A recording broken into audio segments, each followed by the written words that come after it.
ಇನ್ನು ವಾಲ್ಮೀಕಿ ಹಗರಣಕ್ಕೆ ಸಂಬಂಧಿಸಿದಂತೆ ಸಚಿವ ಬಿ ನಾಗೇಂದ್ರ ಇವರ ರಾಜೀನಾಮೆಗೆ ಒತ್ತಾಯಿಸಿ ಕಳೆದ 4 ದಿನಗಳಿಂದ ಇಡೀ ರಾಜ್ಯದಂತೆ ಪ್ರತಿಭಟನೆ ಮಾಡ್ತಾ ಇದ್ದಾರೆ.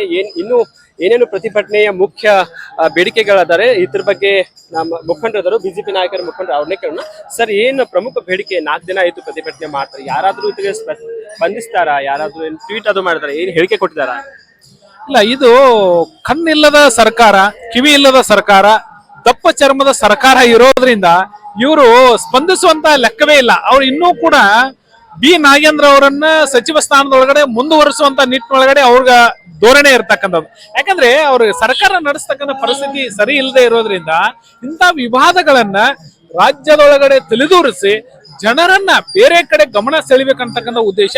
ಅದಕ್ಕಾಗಿ ಇಂಥ ಭ್ರಷ್ಟರನ್ನ, ಇಂತಹ ಕಲ್ಪಿತರನ್ನ, ಇಂತಹ ವ್ಯವಸ್ಥೆಗಳನ್ನ ಹಾಳು ಮಾಡ್ತಕ್ಕಂಥವ್ರನ್ನೇ ಇವತ್ತು ಮಂತ್ರಿ ಸ್ಥಾನದೊಳಗಡೆ ಮುಂದುವರಿಸ್ತಕ್ಕಂಥದ್ದು. ಒಂದು ಹಿಂದುಳಿದ ಸಮಾಜದ ಈ ದೊಡ್ಡ 187 ಕೋಟಿ ಹಗರಣ ಅಂದ್ರೆ ಸಣ್ಣ ಅಮೌಂಟ್, ಲೈಟ್ ದೊಡ್ಡ ಅಮೌಂಟ್ ಇದ್ರು ಮತ್ತ ಆ ಮಂತ್ರಿ ಇದ್ದಾಗ ಕೂಡ ಅವ್ರ ಮಂತ್ರಿ ಸ್ಥಾನ ರಾಜೀನಾಮೆ ಕೊಟ್ಟು ಮತ್ತೆ ಮಂತ್ರಿ ಸ್ಥಾನ ರಾಜ್ಯಕ್ಕೆ ಏನ್ ಸಂದೇಶ ಕೊಡ್ತಾ ಇದಾರೆ?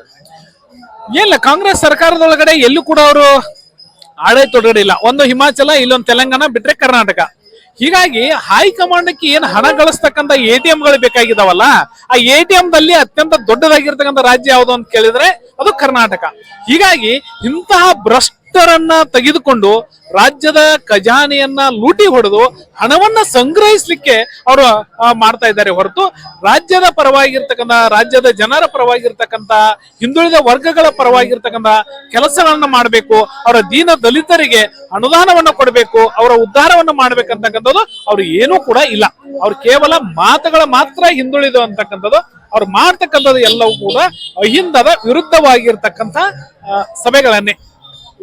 ಮುಂದ 3 ದಿನ ಆಯ್ತು, ಇವತ್ತು 4ನೇ ದಿನ ಪ್ರತಿಭಟನೆ ಮಾಡ್ತಾರೆ, ರಾಜ್ಯದಂತೆ ಪ್ರತಿಭಟನೆ ಮಾಡ್ತಾರೆ. ಮುಂದೆ ಹೇಗೆ ನೀವು ಪ್ರತಿಭಟನಾ ಏನು ಮುಂದೆ ವಹಿಸ್ಕೊಳ್ತೀರಿ? ಏನ್ ಸ್ಟ್ಯಾಂಡ್ ಇರುತ್ತೆ? ರಾಜ್ಯದ ಪರವಾಗಿರ್ತಕ್ಕಂಥ ಅಧಿವೇಶನ ಈಗಾಗಲೇ ಪ್ರಾರಂಭ ಆಗಿದೆ. 3 ದಿನಗಳಿಂದವೂ ಕೂಡ ಅದು ಸಂಪೂರ್ಣವಾಗಿರ್ತಕ್ಕಂಥ ವಿಫಲತೆಯನ್ನು ಕಾಣ್ತಾ ಇದೆ. ಇವತ್ತು 4ನೇ ದಿನ ಕೂಡ ವಿಫಲತೆ ಇದೆ. ರಾಜ್ಯಾದ್ಯಂತ ಭಾರತೀಯ ಜನತಾ ಪಾರ್ಟಿ ಇವತ್ತು ಹೋರಾಟವನ್ನ ನಡೆಸ್ತಾ ಇದೆ. ಇವತ್ತು 4ನೇ ದಿನಕ್ಕೆ ಬಂದಿದೆ. ಇದಕ್ಕೇನಾದ್ರೂ ಸರ್ಕಾರ ಮಣಿದು ಬಿ ನಾಗೇಂದ್ರ ಅವರ ರಾಜೀನಾಮೆಯನ್ನು ಪಡೆದ್ರೆ ಒಳ್ಳೇದು. ಇಲ್ಲ ಅಂತಂದ್ರೆ ಇನ್ನಷ್ಟು ಬರುವ ದಿನಗಳಲ್ಲಿ ಉಗ್ರವಾಗಿರ್ತಕ್ಕಂಥ ಹೋರಾಟಗಳಿಗೆ ಜನರು ಕೈ ಹಾಕುವಂತ ಪರಿಸ್ಥಿತಿ ಬಹಳ ದೂರ ಇಲ್ಲ. ಅದಕ್ಕಾಗಿ ಸರ್ಕಾರ ಎಚ್ಚೆತ್ಕೊಂಡು ಅವ್ರ ರಾಜೀನಾಮೆಯನ್ನ ಪಡ್ಕೊಳ್ಬೇಕು. ಸೊ ವೀಕ್ಷಕರ, ಇದಿಷ್ಟು ಏನಂತಂದ್ರೆ ಸಚಿವ ಬಿ ನಾಗೇಂದ್ರ ಇವರು ಎಲ್ಲಿವರೆಗೆ ತನ್ನ ರಾಜೀನಾಮೆ ಕೊಡೋಲ್ಲ ಅಲ್ಲಿವರೆಗೆ ಅಹೋರಾತ್ರಿ ಇನ್ನು ಮುಂದೆ ಬರುವ ದಿನಗಳಲ್ಲಿ ತೀವ್ರವಾದ ಹೋರಾಟ ಮಾಡ್ತೀವಿ. ಎಲ್ಲಿವರೆಗೆ ಅವ್ರ ರಾಜೀನಾಮೆ ನಾವು ತಗೊಳ್ಳಲ್ಲ ಅಲ್ಲಿವರೆಗೆ ಸುಮ್ಮನೆ ಕೊಡಲ್ಲ ಅಂತ ಈಗ ಒತ್ತಾಯಿಸಿ ರಾಜ್ಯದಂತೆ ಬಿಜೆಪಿ ಪಕ್ಷ ವತಿಯಿಂದ ಪ್ರತಿಭಟನೆ ಮಾಡಲಾಗ್ತದೆ. Point news bureau.